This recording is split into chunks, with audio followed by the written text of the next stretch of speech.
Hello and welcome to Tools in the Shed, a podcast powered by CarsGuide, ready to rip into car stuff that's caught our eye this week. I'm James, and with me are Matt. G'day. And Mal. Hello. It's Geneva Motor Show week, and we'll be looking at the trends it reflected and some of the specific cars that stood out for various reasons. It's a firecracker of a show. We've got a lot to cover, so bear with us. Our time may be flexible, so let's see how we go. We'll update you on the electronic soap opera, otherwise known as Musquatch. So stay with us for that. But happily, we've had some more feedback, which is great. Yeah. We love it. Keep it coming in. We had more ratings on iTunes, which is nice to see. We're still at 4.5 out of 5, which is ridiculous. So, thank you for that. Keep them coming. Yeah. Akhil Karandikar, we called him out last week. He approves of the better resolution on our YouTube channel. Oh, good. Which is very good. So he also loves Musquatch. So do we. So thank you for that. Blake Swan says, "Great job, mates." So thank you, Blake. Yeah. That's terrific. Good on you, mate. Bonnie Babu was back in touch to tell us that he's Bonnie Babu. So respect for that. Respect. I'm Bonnie Babu. Yep. That's exactly what he said. Don't you forget I'm it. Bonnie Babu. Good on him. Respect for that. Or her. Now, Malcolm Scott also got in touch and reminded Nice us. Last week we were talking about limited editions and their limitations in terms of how much value they offer and what they're all about. But Malcolm reminded us of the Mark II Ford Escort denim pack. Oh. And we've actually dug out an ad advertising the Mark II denim pack. So those on looking at us on YouTube will be able to see it. It was a collaboration with Lee Denim Jeans. And he also agrees on our discussion around the C43 and A35 Merc AMGs as standalone models having, merit in their own right. He welcomes more sporty Toyotas, but thinks the Kona Ironman edition is just not okay. He's not alone there. Like a Mustang Bullet without the heritage. So thanks to everyone, and keep the feedback coming. That was terrific to hear. Can we throw in a mention of the AMC Gremlin? AMC Gremlin. Levi's edition. That's right, the Levi's edition. Levi's denim seat. Just continuing the denim theme. So I'm keen to check. I wonder whether Levi's copied Lee or vice versa. It must have been a denim arm wrestle at that time. In the UK, they're all about Lee. US, they're all about Levi's. Are they? Is it nudie jeans still? Don't they make juice? Maybe they're called Subi jeans now. Are they should be jeans? a Subi jeans in a Subaru. That'd be perfect. Okay, nudie jeans. I don't want to know about. But we mentioned oxymoronic. Isn't we it? mentioned at the head of the show that Geneva Motor Show has been happening. I would argue against expectation. It's been an absolute cracker of a show. Huge. Because these big motor shows have been slowly diminishing over time. A lot of steam seems to have gone out of them, but Geneva comes out of the clouds with all brands blazing. In terms of cars being shown, Yeah. So we're going to cover off what we consider to be the quartet of standouts. Mal, you're going to cover off the first pair, which come from... Oh, no, sorry, Matt, you're going to cover off the first pair. It doesn't matter. The Alfa. Yes. There's an Alfa and there's a Renault, but they're both a bit special. Fill us in. So the Alfa Romeo Tonale. Now that's Tonale. Now, if you read that with an English mind, you might think, toenail. I don't know how you get to that. No, but this is a new small SUV concept from Alfa Romeo. The Italians haven't been too willing to move to the SUV segment, but with the model above it, what's the Stelvio it's called? Yep. Named after a mountain pass in Italy, and so is the Tonale. So right. It's a mountain pass, maybe slightly smaller than Slightly Stelvio. smaller mountain, lower altitude. Yeah, gotcha. Funny. So it's a precursor to a production model that will be based on the same underpinnings as a Jeep Renegade, which is also a Fiat 500X. So a fairly compact vehicle. Yep. But you look at it and you go, well, that makes sense. Everybody's moving into that space. It'll be playing against the likes of a BMW X2 and Audi Q2 and those sorts of cars. So it's probably not the best look, though, for a future Alfa Romeo that has so much dynamism in its pedigree, etc., to be basing itself on a cheap Renegade. It's interesting is old and not particularly dynamic. Interesting though, Mel, you talk about not the best look. Just to take that literally, I think it looks terrific. Yeah, for it's, sure. It's a really amazing design. So if it gets close to that in production, Bit of thumbs up. 159 about the nose. I think it looks outstanding. Yeah, there's been a lot Needs of to love. drive nicely. There's been a lot of love online for the look of the thing, and lots of people speculating that it's pretty thinly veiled in terms of concept to production reality. And let's hope that it looks that good when it does eventually pop up, probably in the next year or two, based on where the small SUV market is at. It could be based on a next generation Jeep Renegade. Bring that on. Yeah, because it's interesting in Australia. The Stelvio has done good things for Alfa in terms of their volume, the incremental business that they've been able to do. So that's good. You'd think that the arrival of this one, whenever it finally makes production and introduction here, step again. And also you've got talk of a smaller Tonale. The small Tonale. The little Tonale. Little Tonale, as opposed to the big Tonale. So we'll see what happens with that, but it would make sense. It would give them something in the, I don't know, what's smaller than an Audi Q2? There isn't an Audi Q1 yet. Not yet. Or but that's a niche that would be pretty small. It will pretty be little. filled. Like a Fiat Panda.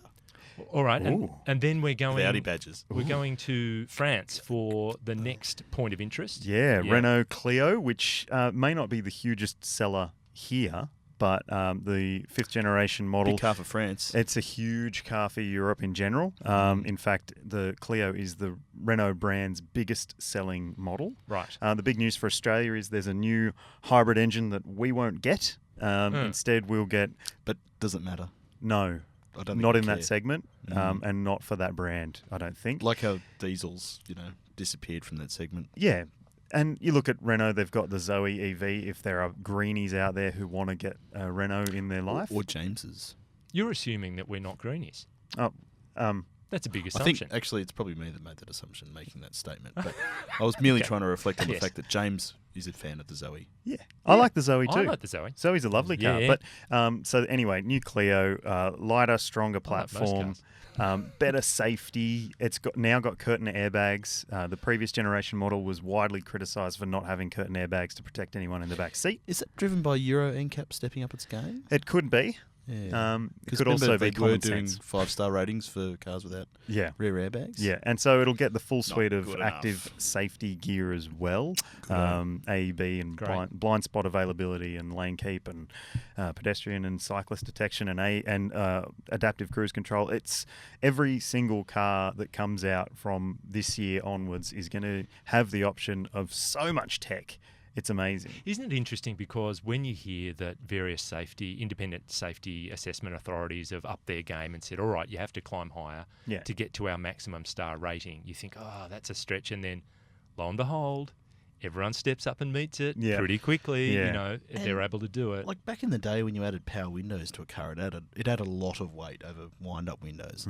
So many of these features come from having a sensor in the nose that adds maybe 2 kilos to the weight of the car. So you can do it. It may cost you more, but it's not going to weigh the car down and cause engineering challenges. I suppose all I'm saying is the cynic in me knows that when there's an imperative to do it, car brands will do it. Left to their own devices, if it doesn't add up from a dollar point of view, they're possibly a little more reluctant. Even things like cruise control with the speed limiter now is part of the regime that you need to have. Right. And so it was interesting to see at the Geneva show as well, Volvo came out and said we're going to limit our cars to 180 k's an hour from 2020 onwards. So they're going beyond the speed limiter on the cruise control. They're saying we're not going to let you do 180 k's an hour or more.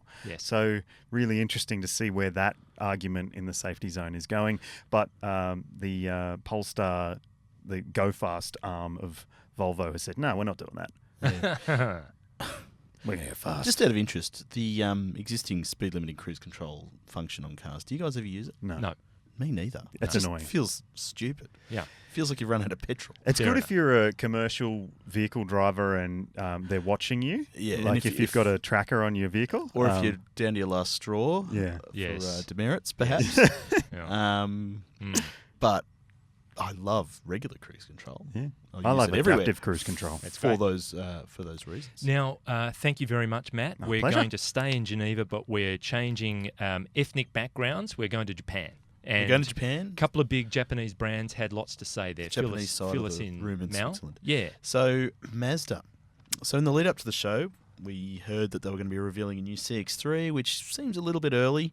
Then we heard CX-4 or 6. Some people were running with 4, 6, whatever. We knew that they were revealing a new SUV. And then we woke up on, was it Wednesday morning, to see that they revealed the CX-30, which is a departure from their existing naming strategy. What is a CX-30? It sounds like a CX-3, but does it replace the CX-3? No. It is a new model that sits between the CX-3 and CX-5, which in my mind makes so much sense because the CX-3 is quite limited as an SUV. You can't even fit an umbrella stroller in the boot. Yep. Is an umbrella stroller a thing? Is that one that goes... Oh, you still use them. They're the ones we probably had as kids. Okay. But you use them, say, if you're catching a train with your kid. Okay. And you need to fold it up tight and hang it on the wall, or say you're catching a plane. All sorts of scenarios. Right. It's an important part of your parenting arsenal. I think I had a wicker pram with big white wheels. I may have predated those. Lots of suspension. With travel. actual suspension, yeah. Yeah, with the fancy Big suspension. springs. Anyway, so it sounds like it's more like a Nissan Qashqai or a Mitsubishi Eclipse Cross. Yep. And I was surprised, given that Mazda Australia personnel have been quite critical of Honda's strategy in having the HR-V being such a practical car, with the assumption that it would be robbing the CR-V of sales, the more expensive CR-V. And here we are with the equivalent wearing Mazda badges. But I think it's great. Interestingly enough, when I was on the Mazda 3 launch in LA, I was speaking to some people that work on the American side of things, and they basically said that the Mazda CX-3, the feedback had been, it's not enough like a HR-V. Yeah. So it needs to be more like a HR-V, but people can't necessarily step up to that CX-5 level. Yeah. So they need something in between. But interesting you call out the influence of the States because, you know, in America, Honda is such a solid brand. Yeah. And Mazda, nowhere near it. You know, it's a different situation here, but they would have enormous influence in terms of product planning. The CX-3's always struck me as more of a European product. You know, it's closer in size to the Renault Captur and even the Ford EcoSport, which isn't a European focus car. But I think as long as they price it well, it will be very successful in Australia. It could obliterate the CX-3. Good. And it's set to arrive next year. All right. And then another Japanese brand... I haven't finished on the CX-30 yet. Oh, that same Japanese brand kept our focus exclusively on the CX-30. Continue on, Mel. Look, we need to reflect on the name a bit more. Okay. CX-30, what does it mean? Will we see a CX-50 in future? I don't know. I reckon there's room for a CX-50 between CX-5 and CX-8. But isn't there room for a CX-6 or a CX-7 instead? Would they not be like a coupe-roofed CX-5? I don't know. Rather than having these different steps, why don't we just go for a model range CVT where you can just infinitely change the model according to what you need? Why have so many ratios? Just because it would be more efficient than ever, but not particularly entertaining to drive. True, a bit drony. Questionable longevity as well. Anyway, but you know, where's the CX-4 that only went to China as well? Yeah, right. That was a coupe CX-5. It is a weird, to me, it came across as a very odd way of moving forward with the SUV range. Yeah. I look at it and go, from a marketing perspective, they've put so much effort into building up CX-3, CX-5, CX-9, CX-8. Why not just have a gap-filling number? To clarify, Mel, I reckon it's because this is the car that the world needs. This is where the sales potential is, perhaps. Are we looking at a production car here, or is this still classified as it's production. It's production car, and that's what it'll be called in CX-30. Okay. Yep. And it's coming here. Yep. And so, but it won't replace CX-3. It'll sit alongside. I get the feeling it will in numerous markets. Like, I can't imagine America taking a CX-3 in a world where there's a CX-30. Yeah. And Europe may not want a CX-30. They may prefer a CX-3. Yeah, right. Gotcha. Australia's likely to want both because, you know, as a rule, we love Mazdas. And we buy so many of the SUVs, damn things. Yeah. But if you can't see the background, if you're listening to us on the audio versions of the podcast, it looks very much like a cross between the CX-5 and the new Mazda 3, but that's no surprise. Yep. But I think it looks good. Okay. It doesn't sort of look frowny, a bit like the CX-3. I think the back looks great. There's no controversial C-pillar, as in the 3, but which I like. But anyway, it's good. We look forward to it. We can move on now, James. Thanks, Mel. Okay, great. Terrific. We've got permission to go to the next brand and specific car that was shown at Geneva. Yep. So the latest of the Subaru Viziv series of concepts was shown. This one's the Viziv Adventure. Yeah. Oh, no, it's not. It's the Viziv Adrenaline. The Viziv thing seems to have been going since the dawn of time. There are so many Viziv. Yeah, it all just becomes one massive Viziv. It's just their concept naming structure where this is the vision of the future for something. Yeah. Right. Yeah. And generally, those somethings materialise as production models. Yeah. Shortly after that, don't look anywhere near as exciting as the concept version. Exactly. Yeah. More so than usual in the industry. So, as a result, we've all become a bit cynical about Subaru concepts. Sorry. They get toned down big time for production. So I'm not on the edge of my seats with this one. Okay. But it does look like it previews the next XV. But the timing just doesn't seem to stack up. The XV's only been around for 2.5 to 3 years. It's still on the all-new platform. And, you know, usually these things are 12 to 18 months before the production version. Yeah. We won't be seeing a new XV 12 to 18 See, months. I see it as maybe there's a hint in there of something in between XV and Forester, a la the rest of the world who is doing gap-filling models in SUV ranges. Couldn't agree more. Could be something more coupe-styled or a little bit more sporty or adventurous than an XV, but only maybe a little bit longer and a little bit wider. And yeah, the other theory is that does it represent a smaller XV? I don't think so. And we know that Subaru is quite limited in the flexibility of that one platform that everything's spun off, so it makes more sense for me to be something bigger than an XV. We had a chat with Subaru Australia's Dave Rowley, our friend and PR boss. He suggested that it's most likely to preview a more off-road focused XV, so an XV Raptor. Right. Which would also imply maybe a little more performance, because the XV as an off-road, prospect as it stands. Yeah, that'd be cool. I'd love to see a fast off-road. A little more kind of grunt for WRXV. A bit. If it was to be a serious off-road. We've had that conversation before. Oh, so many times. I would love a WRXV. It all would bolt together nicely. Yeah. Anyway, but Dave also suggested that it's less likely to preview something performance. With the WRX type performance. So I'm thinking, and look, the other way of looking at it is that Subaru makes a more off-road focused version of the Forester they sell in the US called the Forester Sport, which is a bit of a lame name. Could this be a XV Sport? I don't think so, because they've gone to the trouble of designing a whole new concept, which looks fantastic. So I think the most likely scenario is what Matt suggested. Something in between. Yeah, something Forester sized, which isn't that much bigger than an XV, but with a more sporting roof, because the Forester's quite boxy. Oh, yeah. Yes. And I think it copped a fair bit of criticism when it came out, because everyone was like, it doesn't look different enough to the one that it replaced.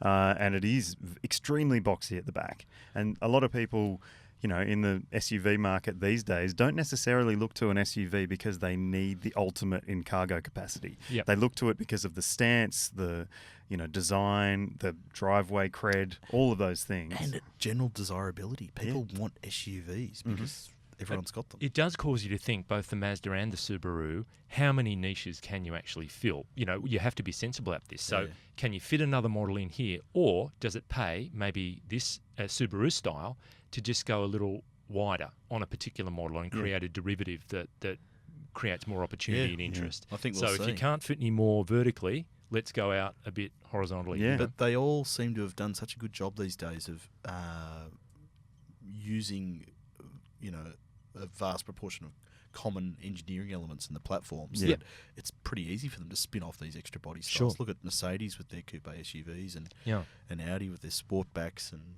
absolutely. Well, if everything under the top hat is the same, it makes it pretty easy to change hats. Sure does. Yeah. And a few years ago, we would have thought, coupe SUV, what? Yeah. And then they're everywhere. So, there's something will come out of the clouds. It's still not going to appear in my garage anytime soon. So you got more to go, Mel? Sorry, James. I just need to check. Yeah, make sure. Is he? Anyway, Yeah. so if it does become a Forester coupe, Yep. it would be along the same sort of lines that we saw with the Mazda CX-4. Once again, that only went to China. But also the new Volkswagen T-Roc is basically a coupe Tiguan. Yeah, sure. Yeah. So another mainstream manufacturer doing the same sort of thing makes sense. And if they can do it cheaply. But I think the main thing is, please make the production version look something like the concept. Sure. Yeah, Yeah. That'd be great. It looks fantastic. It's a really nice looking concept car. Yeah. I don't know. There are production limitations, aren't there? Cost, bolting it together, safety, all of those things. But you'd hope if you put an idea out there that looks kind of sort of close and everyone to likes something it you too. can produce and everyone loves it, well, Isn't the you'd concept go all that about extra testing distance to do it. Exactly, yeah. customer feedback? Yeah. Yep. Anyway, James. All right, terrific. Now, thank you, Mal. Staying James. on Geneva, the overwhelming theme for any of our podcast listeners that are reluctant to accept the fact that electrification is headed our way, Geneva was a pretty strong marker that said it's on. And we've all seen enough concept cars that have had either full electric or hybrid, some kind of electrified drivetrain. Geneva. We ran... Sorry, Mel, go. No, I think you need to finish this point. No, first. all I was going to say was we ran stories on 18 different cars, combination of production cars, and a lot of them, and some concepts. And under the bonnet and under the car were batteries and electric motors, as well as the occasional internal combustion engines. So it's very much, if this is the preview of what's coming down the production line in the next few years, we know that electric's coming. A point I just thought of, Yep. though, is that of the production cars that were shown with a form of electrification, I'd say that the vast majority of them would just be a hybrid version of the range. I suppose that's true, but even that is an indication of what's coming, Yeah. And to rattle through it quickly, Jeep had 2 plug-in models. Yep. BMW had X3 xDrive 30e. There was a Benz EQV, which is, I think, is their large V-Class van. V-Class van, but electrified. Yep. Then you had the Kia Imagine concept, and you can check out all these stories at carsguide.com.au for all the details on them. The Kia Imagine looks great, I reckon. The Audi Look at Tesla. Here comes Kia. Audi Q4 e-tron. So e-tron is a thing that Audi's very much making real. VW ID buggy, not exactly real, but interesting and cute as. There's more to it than meets the eye, though. Kind of Kermit with wheels. It was very green, the one that was at Geneva. I get it. Oh, sorry. The Mitsubishi Engelberg Tourer, which I'm actually calling the Engelberg Phaeton, because I think Mal made the point that it sounded like something that you would drive coast to coast across America in the 20s. Or rolling onto the lawn at Pebble Beach. Yeah. So not the Engelberg Tourer, it's the Phaeton. So it actually has a separate set of seats and a screen behind. Maybe that's to come. So this is just the full-on SUV version. I'm waiting for it. And the Engelberg Tourer is going to be the lead-in. semi-convertible with a second windscreen. I want version. an Engelberg Phaeton. The Nissan Murano, whatever. Anyway, it previews the next generation Outlander if you believe everything Mitsubishi says. Oh, well, there's that. Yeah. But then the Nissan e-Power. There was also the Subaru Forester e-Boxer. Yep. The Skoda Vision IV. So 4, but it was an I and a V, so I don't really get that. But the Nissan TMQ concept. There was the Polestar 2. You mentioned Polestar before, Matt. So that's another electric high-performance car from Polestar. The SY Corando. So Ssanyon Corando. Yep. The Honda E. The little compact, cute as a button little car. Not as cute as the original concept, but still very cute. Pretty but you close couldn't to expect it to be like that. No. So I've heard some criticism of it this week. Oh, yeah, there's been a bit going I around. think it's still fantastic. Yeah, it's really. very I love how good. it's got back doors now. Yeah. What's the criticism? That it doesn't look enough like the concept car. Like, I saw an article from one of our competitor publications, outlet? yes, that said it is the worst concept to reality ever. Oh, that's a bit harsh. And I don't see it that way. firstly, at all. it's not reality. Have they it's a seen any prototype Subaru still. concepts? Yeah, I know. And that's what I said. Have you seen Subaru? Have they seen any of Danny Bahar's Lotus concepts? Yeah. That never happened. Oh. They were great. He was busy doing other things. They happened Going to in his prison. imagination. Yeah. So one other thing, the Audi e-tron. Yeah. There was also Audi's TFSI-E drivetrains that they announced, plug-in hybrids across a bunch of different Amazing. models. Yeah. So And then you get to Peugeot. Yeah. So Peugeot had a 208 and the 508, which looks like a really exciting prospect. Yeah. I think is it Peugeot electric design. driving the rear wheels and it's petrol driving the it's front? petrol and electric at the front and electric at the only back. at the back. So the Fantastic. first all-wheel drive hybrid version from Peugeot, but also the 208 EV, like they're going, well, the next generation GTI is going to be electric and it's going to be so quick. Yep. So exciting. Hopefully I reckon it's all that's also exciting. so not very heavy. Yeah. Now, speaking of not very heavy and speaking of exciting, also at Geneva, for people who are interested in the ultra-exotic, stratospheric-priced super hypercars. Which Geneva's arguably most famous Geneva's for. There are a few wealthy individuals who live in Geneva, so maybe they were just out shopping, on the day. And you wouldn't want to disappoint them. Yeah, they've got their Swiss watches, they've got a few chockies, 208s. and we'll buy a Bugatti. So there's a person who has paid for a one-off Bugatti called La Voiture Noire, so it's the black car. Yeah. And it's 16.7 million euro. So that's nearly 27 million Australian dollars for this one-off car. So it was to what do you call it, a commission? That's the sort of money they used to spend updating the EF Falcon to EF2. Wow, was there a And La you get lots of Voiture cars out of it. Noir Falcon? I don't think they did a black EF2 Falcon. How can we get Let us know in the EF2 comments if I'm Falcon wrong. into the same conversation as a $27 million Bugatti? Welcome Anyway, to Mal. welcome Just to talking, Mal World. just trying to bring it to the people. There was also the Koenigsegg Jesko. It may be pronounced differently, but that's how I'm saying Jesco it. sounds like a supermarket or a cheap Jesko. sneaker. Yeah, Jesko. It's probably like You have to buy everything in bulk. because it's Koenigsegg. It's probably like Jeska or something like that. It would be. Yeah. So it's a twin turbo, flat plane V8, only 1,280 horsepower. Yeah. 1,500 newton meters of torque. And $6.5 million, and apparently they've sold a couple in Australia. So interesting. Come on down, The Lindsay black Fox, I car imagine. is kind of mechanically identical to the Chiron, hey? It so is. It wins the dollar figure number. Like Good game. markup. Stefan But Winkelmann knows how to make a profit. Koenigsegg, I think, wins the performance number Maybe. prize. And then Aston came out of the blue with a whole slew of three cars. Yeah. The AMBR 003, which is a mid-engine sports car, influenced by the Valkyrie, and with a lot of Red Bull input, allegedly. Although Then arguably there- the Valkyrie'd have more Red Bull. You had the fans. Vanquish Vision concept, which is also mid-engine, and then a Lagonda all-terrain. Yeah. Another kind of Viziv. concept. No, Vision. Vision. okay. Yeah, the Lagonda all-terrain is probably the most important of the three to the vast majority of people. And I love the styling. They've Yeah, followed right. on from last year's one. Yep. It is unmistakably Aston Lagonda. Martin. Yeah. And Yeah. I think it's right to go electric with it. It's fresh. It's different. It's Yep. good. All right, so we've gone from Geneva. good. We've gone from Geneva World to Mal World, Yeah. and now we're going to the real world. Oh, good. Which is what we've been driving this week, and What a we're gonna kick it off with you, Mal. What have you been steering this last week? Kickoff. There's a never mind. No, I was going to make an analogy about Fiat fullbacks, but I won't Fine. because that's what they badged the Mitsubishi Triton in Italy. Fiat fullback. Fiat Fiat fullback. fullback. Yeah. There's Wow. no drop kick. I don't know for football to make that happen, or soccer for that matter. Anyway, Kick that into touch, mate. Mitsubishi Triton. This is, I managed to have my first experience with the updated Mitsubishi Triton over this last weekend. I had the GLS dual cab 4x4, wearing the number plates Triton 4. Which Nice. Is, It's stood out in always the so Bunnings much car fun. park. Yeah. I I remember driving a Mazda MX-6 back in the day. Okay, turbo front wheel drive. Had automatic lane changing, which was the accelerated pedal. long And before Oh autonomous. man!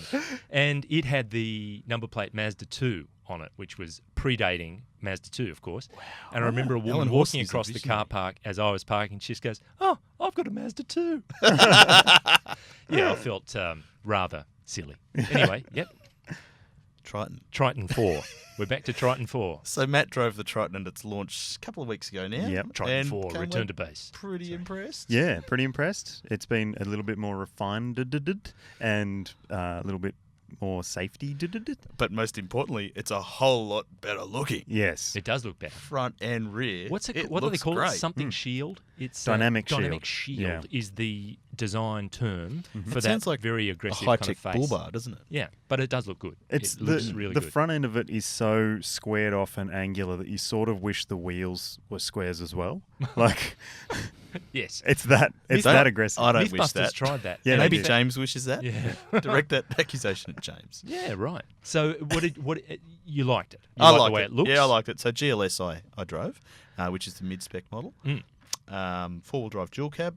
It still comes in that fantastic blue of the previous one. Mm-hmm. Yep. My next door neighbour's got one, so we had blue Tritons everywhere that weekend. Right. Blue Triton loving. Oh, yeah. Very impressive safety gear added to the GLS, but why can't they put AEB across the board? That'd be such a great little marketing So win. meaning certain models of the Triton have AEB, but not all. Yeah, I think GLX Plus up gets AEB. AEB, all right. Isn't GLX Plus...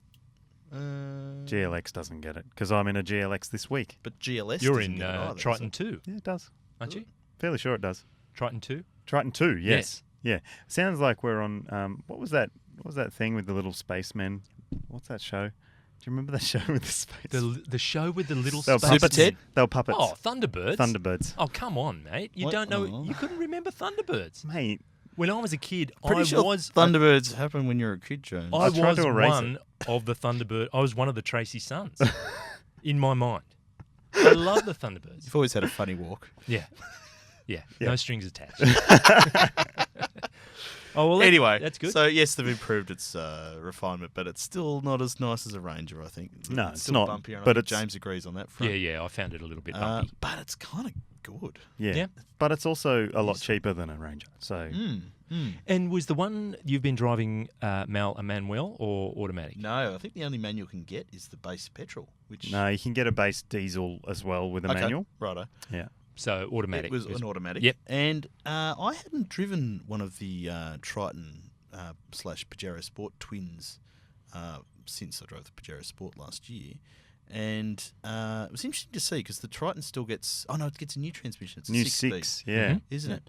And it's fine. Yeah. Like, you don't sit there going, where are my extra 2 ratios from the Pajero It's a- Sport? it's That's a- fine. Right. It's a little bit more settled at higher speed, which is really good because it will help you use a little bit less fuel as well Yeah. in real world situations anyway. But yeah, I reckon that transmission hasn't necessarily changed the game for it, but it's definitely a little bit more refined. Yeah, as a look, if you're result. lining it up against, an MUX or a D-Max, Yeah.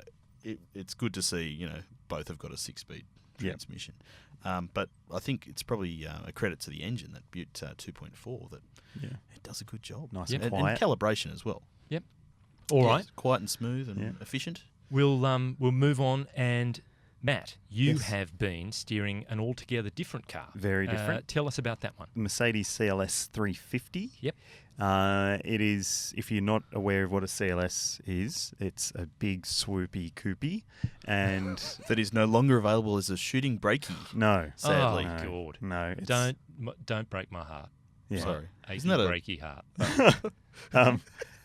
And Just don't do it. just on other news in the world of shooting brakes, the Mercedes CLA shooting brake, the smaller version, has also been scrubbed for Australia. So the only Mercedes wagons you can now buy will be the C-Class and E-Class as wagons. Proper wagons. Yeah. No So- more shooting brakes for Yeah. Australia. As I recall, the E-Class wagon it had a kind of Audi all-road feel. It's to the it. all-terrain. Is it the all-terrain? And Yeah. that's the one we'll have? Yeah. Okay. Yeah.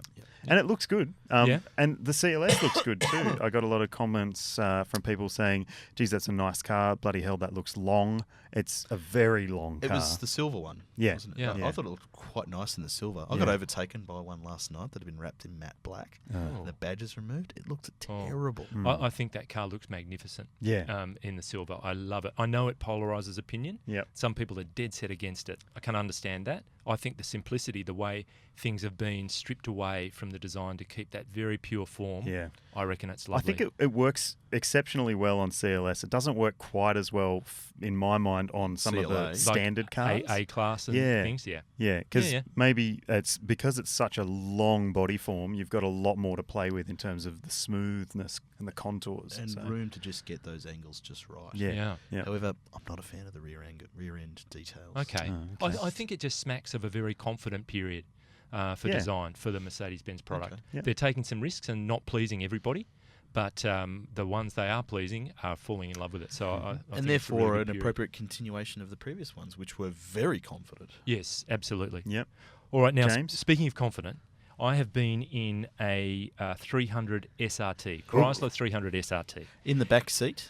I've been in the front seat, which is Right. actually pretty grippy and quite comfy. But the thing that counts is under the bonnet, which is a 6.4 litre Hemi, naturally aspirated V8, which is such a rarity. You know, a big V engine without a turbo or anything attached to it, and it produces about 350 kilowatts, and Is that all? it'll give you 637 newton meters. Yep. But those newton meters come in because of the naturally aspirated nature of the engine. Pretty high. It's about 4,150 before you're getting your maximum torque. Yeah. So once it's there, it's there, but it doesn't have that low down torque of some modern turbos. Yeah. And you really notice it.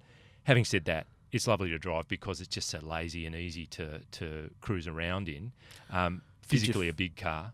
Did you feel like you were driving a police car? I did feel like I was driving a police car, and I reckon some people in front of me felt like I was driving a police car too. Because our car was finished in white. So Yeah, and it started. People were behaving very well. Yeah. All of a sudden, like, oh, okay, everyone's disciplined. Nothing going on here. Sticking to the left-hand lane. It was an insight into how it feels to be a policeman behind the wheel of a car. Because I've now seen what must be the first of the New South Wales Highway Patrol 300 SRTs. Yep.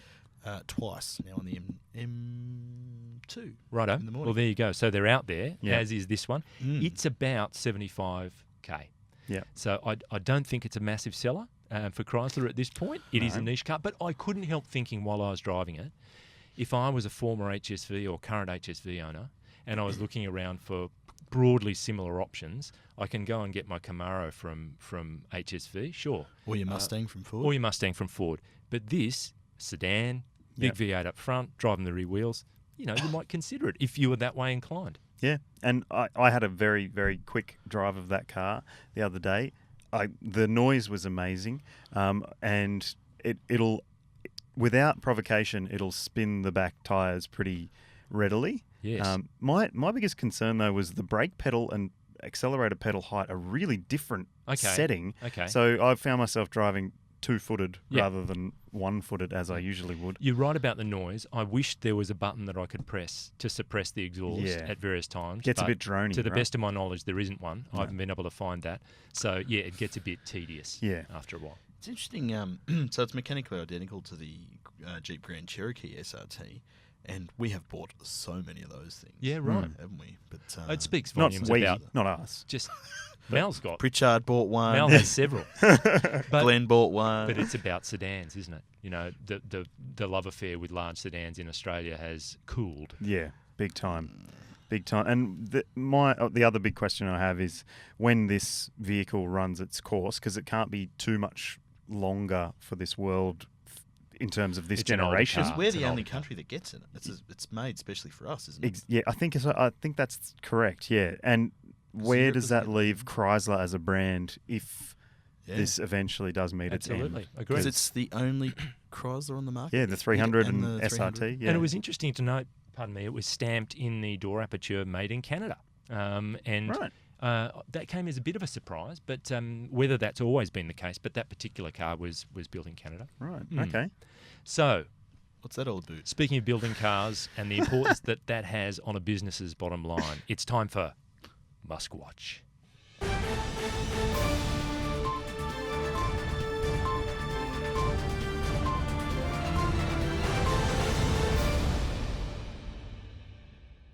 Right, so... Big week. Okay, so Elon is facing consequences for his itchy Twitter fingers. The CNBC reports that he's facing pretty significant fines and a possible suspension as CEO of Tesla for recent activity on Twitter, and we touched on this last week. Federal regulators said he violated his September 29, 2018 settlement with the Securities and Exchange Commission, the securities lawyer says. Musk and Tesla have until March 11, which is Monday, to respond to an order from a judge explaining why the court shouldn't hold him in contempt after he tweeted about Tesla's production forecast for the Model 3. Now, this is where he made a misstep and said that it was they'd make 500,000 Model 3s this year. He meant to say it was an annualised figure. Right. All that pointed to is no one's vetting your tweets, are they? Yeah. And he's stuck with only 140 characters. And so they went straight for the jugular on that one. So he's got until Monday to try and convince them that he wasn't in contempt. So that's good news. Yeah. And then This all means that he could go to jail, doesn't it? it means the more likely outcome is that there would be some kind of fine and that he would be stood aside as CEO of Tesla. Yeah. Which would be, for him, just about as bad as going to jail. Because he lost, was it the chairmanship he lost before? Yes, that's right. So an Australian person whose name escapes me at the moment, who was with Telstra, is chair of Tesla now. Yeah. So also, we mentioned in last week's podcast that the Friday that we were recording on was actually D-Day for the convertible bonds that were reaching maturity. And indeed, Tesla had to pay out US $920 million to bondholders, estimated to be about a quarter of the company's cash. Wow. So that's also great. That's really good news. Yeah. At the same time as wiping lots and lots of thousands of dollars off the pricing of their production Let me models. get to that. Oh, Let me sorry. get to that Sorry. now. Whoops. Bloomberg reports that Tesla's share price has dropped after Elon's decision, which was in response to that, cash payout, you'd have to guess, to close most retail stores. So out of the blue, it's like, we're shutting all our stores, where there'd been so much, hullabaloo about these. We're doing retailing differently. We're doing it the Tesla way. You're not going to do it at all. Yeah. It'll be online purchasing in the main. So the share price has dropped to $276, which is a significant drop. And allegedly, all the retail employees found out about it via social media posts, which is so classy. Yeah. That's a really great way to go. Well, all their press releases are blog posts. Yeah. Well, that's right. And we know that various businesses, Tesla businesses around the world, take their direction from what Elon Musk is saying on Twitter. But also, you look at how much they would be spending as overheads on those storefronts around the world, and the cost saving involved in doing that and moving purely to the online thing, where they're going to give people 7 days or 1,000 miles in the US to drive the car, and if they don't like it, they can give it back. Yes. But it's fully purchasable online, because something like 80% of people purchased online. They didn't go to a store anyway. Right. And about the same number didn't take a test drive. So right. Yep. And those numbers could only be, expected to increase in the future. But also, a lot of the stores are in really high-profile marquee positions in big cities. So the coin that you would need to maintain, just the rent to keep the doors open would be stupendous. Yeah. So I can understand the attraction. It's just not a great signal to shareholders and others in terms of the company's health. Yeah. And what about the cost cutting, James? There's, in terms of the models, is it the time models yet? X, is it time? Can we talk about it? Model X and Model Y. Model X and Y. Well, Model S and Model X. So the new SUV, whatever that one is. That'll be Y. Y. So it's due to be unveiled shortly. Yep. So in the next few weeks is my understanding. God, I hope it doesn't look like another Model S. It's anyway, stretched. Yeah, I hope it looks like an SUV and doesn't have stupid doors. Yeah. Well, look, the other thing that happened, I think we touched on it briefly last week, is that finally a Model 3 at $35,000 was confirmed. Yep. So for production, so they're starting to build those now. They'll be out in not the stores, but they'll be available online very shortly.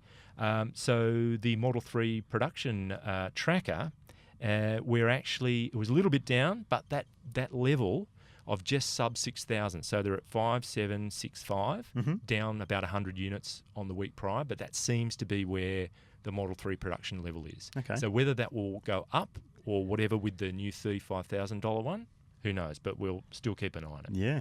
Yeah. Yeah? And they've cut prices on models in Australia as well. Absolutely. And you wouldn't be happy. I think we were talking about it in the office. You wouldn't be thrilled if you'd paid X for a Model X and then it dropped to Y. So overnight they dropped $85,000 off the top spec Model X. Wow. So if you bought on Tuesday and on Wednesday the car's $85,000 cheaper, how would you feel? You're spending $250,000 on a car. Hopefully they sort of did this neatly in the background before announcing. You would hope so. You'd hope so. You'd hope there was some kind of communication with recent customers and all of that. Some but consideration. You look at the consideration for the staff members working in the retail stores, I doubt it. Good point. Great point. Fair Hard point. to argue with that. Last time I saw that sort of massive slash would have been McLaren, I think. Remember they took the cleaver to the MP412C? Yeah, it took $100,000 off it. Yeah.